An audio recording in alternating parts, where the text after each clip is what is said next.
В Душанбе прошла встреча Эмомали Рахмона и Михаила Мишустина. Финансирование канцелярии Нурсултана Назарбаева сократят, об этом сообщает Минфин Казахстана. В Греции количество жертв столкновения поездов достигло 57 человек. В Турции создали комиссию по расследованию последствий землетрясений. В Душанбе 2 марта прошла встреча президента Таджикистана Эмомали Рахмона с председателем правительства России Михаилом Мишустиным. Об этом сообщает пресс-служба президента. Президент Таджикистана в начале беседы подчеркнул важность поддержания регулярного межгосударственного диалога на высшем и высоких уровнях, передает пресс-служба президента. Отмечается, что стороны обсудили широкий круг вопросов таджикско-российского стратегического партнерства и союзнических отношений. С удовлетворением была отмечена позитивная динамика взаимоотношений двух стран по многим направлениям сотрудничества, особенно в торгово-экономической и культурно-гуманитарных сферах, а также тесное взаимодействие сторон в сфере безопасности, отмечается в сообщении.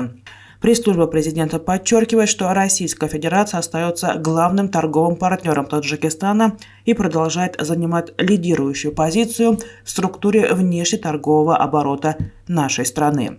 Состоялся также обмен мнениями по актуальным темам международной и региональной повестки, заключает пресс-служба, не приводя никаких деталей переговоров по этим вопросам. Премьер-министр Российской Федерации сегодня продолжает рабочий визит в Таджикистан. Здесь он встретит и свой день рождения. В пятницу главе российского Кабмина исполняется 57 лет, пишет агентство ТАСС.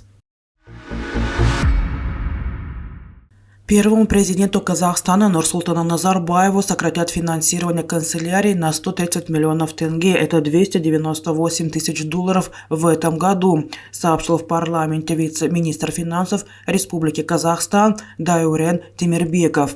Он представлял в Сенате проект о внесении изменений в закон о республиканском бюджете на 2023-2025 годы. В рамках уточненного бюджета мы минусуем в районе $298 тысяч от канцелярии первого президента. Оставшиеся средства заложены в районе от 2,2 до 3,3 миллионов долларов, сказал Темирбеков журналистам в кулуарах парламента. В середине февраля президент Казахстана Касым-Жомарт Токаев подписал закон о признании утратившим силу закона о первом президенте республики. Теперь на Нурсултана Назарбаева должны действовать положения закона о президенте Республики Казахстан, регулирующие вопросы обеспечения всех бывших руководителей страны. Летом прошлого года в стране прошел референдум по поправкам в Конституцию, касающиеся в том числе положения первого президента.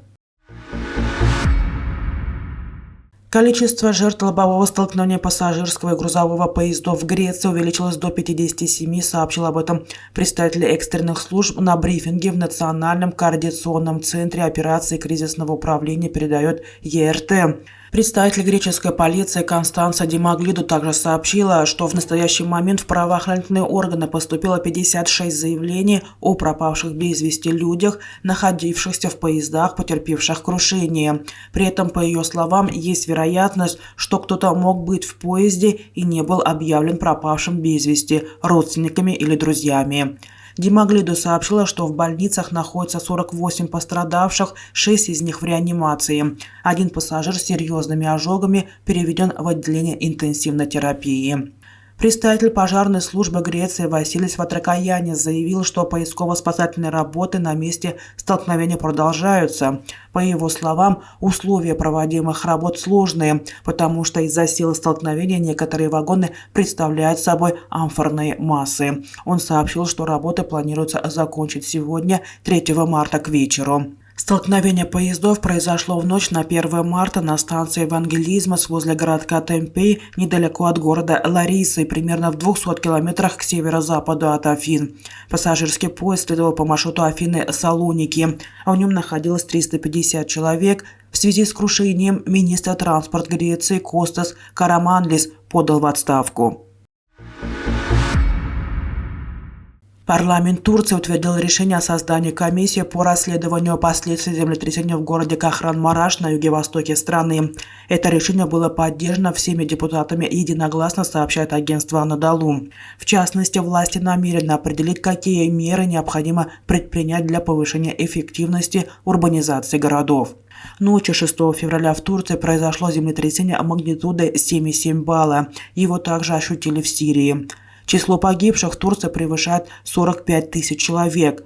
Всемирный банк предварительно оценил ущерб страны в 34,2 миллиарда долларов. Общее число погибших в Сирии достигло 5914 человек, включая погибших в повстанческих анклаве и районах, контролируемых правительством, пишет Франс 24. 20 февраля на границе двух стран вновь произошли землетрясения.